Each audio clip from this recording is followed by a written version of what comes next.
Hey, hello. Please watch on my video. Please will you watch on my video? Nicole, in her video, is saying that she's noticed, very astute observation, the moon's moving about, to her calculations, around 13.22 degrees, she's calling it. In tropical astrology, we already used a 13 degrees and around 10 to 11 arc minutes for that measurement. And in tropical astrology, we already used a 29.5 day year. So that was already known because we're using the journey of the luminaries through the tropics. So what Nicole's saying is she's noticed in the sky that the first time she sees the moon is about here, which would be, say it's 40. That's here. That's that would be just past the 30 mark. So it's not in Aries, it's in Taurus. So it's in the next sign. So if this was 0 Aries, just say that the sun happens to be in 0 Aries, right as this moon is 2.5 days later coming into the first 10 degrees-ish of Taurus. And so she's explaining it looks like the Taurus, the horn bulls, when it comes in there. That's really cool. This is very cool. And I love what she's taught me. It's just that this didn't need to be changed because I'll show you why. She's noticing the moon here, about 40 degrees, but the moon phases that are popular were already 45. So 45 times 8. Or 90 times 4. And so that's just making the circle exactly what it sounds like. So if you do it this way, the moon phases are like this. They were already a thing. And these encompass the aspects in astrology. So you can't really get rid of them because look, the square is here. And the square is a square because it's 90 degrees because of this hard angle right here. So things don't get along there. For example, the start of Aries right here, 0 Aries point, to the start of Cancer, 0 Cancer, is the first square. And so you'll see Aries and Cancer really squaring off all the time. And then you'll see Cancer to Libra squaring off all the time because this is 0 Libra over here. And these symbols encompass the sun, arising, Aries, or arise. And then coming up here to the peaks. So I was just seeing it as like, I mean, I can totally envision this vortex thing now, you guys. Like, I'm with you. I don't know, but like, it's freaking looks like it, doesn't it? Anyway, if they were banning chickens, because they're trying to like fucking ban chickens. Anyway. The square. Okay, so also I had a joint hanging out my mouth that whole time, so I sounded all muffly. And look, if you have this beautiful circle that we've used this long, you can see that this is the sun rising, arise, bursting through, going up to the peak. And this even looks like a vortex, like Cancer looks like that. Like it looks like them meeting if you were to merge these together. And then this is Libra. It looks like the sun is setting. The sun like, bye-bye, because it is. This is the equator. This is the equinox. It's about to happen at the equinox, right, which is right now, right as I'm figuring this all out. And I mean, I already have figured all of this out. It's just that I didn't piece together this cone thing. And I've been doing charts of the moment for years and looking outside and saying this matches the sky, because it does. It's just that I'm not explaining it the same way Nicole does, because she didn't have an astrological background. But the Capricorn sign also looks like the fucking peak. Look at that. It looks like the cone and then a traveling around it. And I've always drawn Capricorn like this since, I don't know, 1993, since I was 16. I had this one boyfriend and he lived really far away, and I would doodle this on the envelope and put all these every time I sent him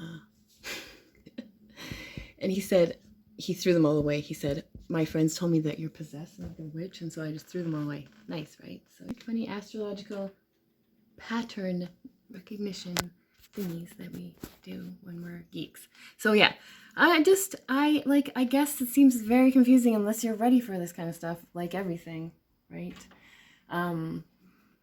And yeah, it's free, it's nature. If we're looking outside and just sort of paying attention to these things, and we would notice them. And the way I was always explaining that is because I've asked everyone's birthday, and I know at least their sun and their moon. And so to me, I'm always seeing like these energies play out down here, how these frigging lights are influencing us.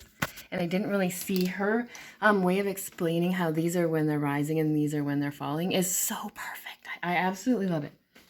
It's just that we didn't need to change the moon phase names because she's saying she sees it, even if she's saying she sees it about 40 degrees, right? The system we were using is 45. So it was just dividing it by 8 or by 4. So when you divide it by 4, that's why there's a half here and a half here, because it's 4 now. And this is the easiest way, I suppose. So anyway, maybe the Jews and all these people who like use this, the first evening as the start of the first day with this crescent moon, maybe something pulled away from them, and some people decided to use like the start of the next day, which would be around this 8 times 45 cycle, and using the very next day. Because like if you're seeing the first crescent in the evening, then the next day would be the first full day. But that would be the moon ruling the day, not the night. And I suppose it's part of the Enoch verse too to say that the moon rules the night or whatever. I don't know, but anyway, I'm not even reading that holy book. I'm just looking at the sky and looking at astrology and looking at these symbols like I always do.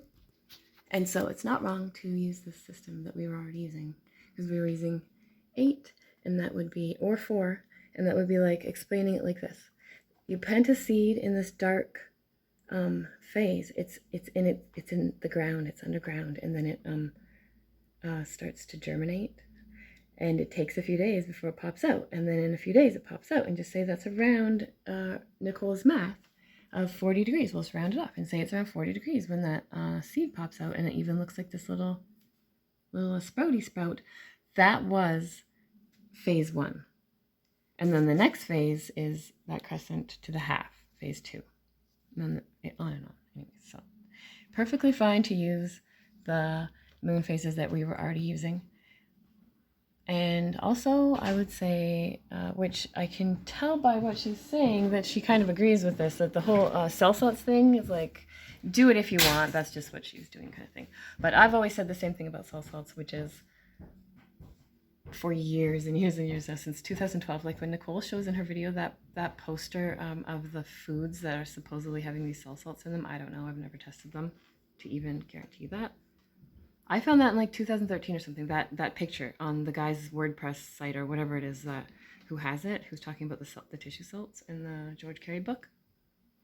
But what I'm thinking of is like in a frequency sense, if you were to go outside and eat dirt or sand or snow or rain or whatever, with the sun and the moon in any position, using what Nicole's showing you or what I can show you, what I've been showing you too. I mean, it's just my way is more confusing. My way is tropical astrology, and her way is from not knowing tropical astrology and learning it from the bottom up kind of, which is kind of what I did too, except for mine is learning from people, from a very basic way of asking everyone's birthday. I then got like this foundation of the energies, feeling people out, feeling other people out, and et cetera, et cetera. Anyway, so yes, I hope some of you get what I'm putting out here, and yeah, show this to Nichole, because I was trying to email from the site and I don't know, it wouldn't work.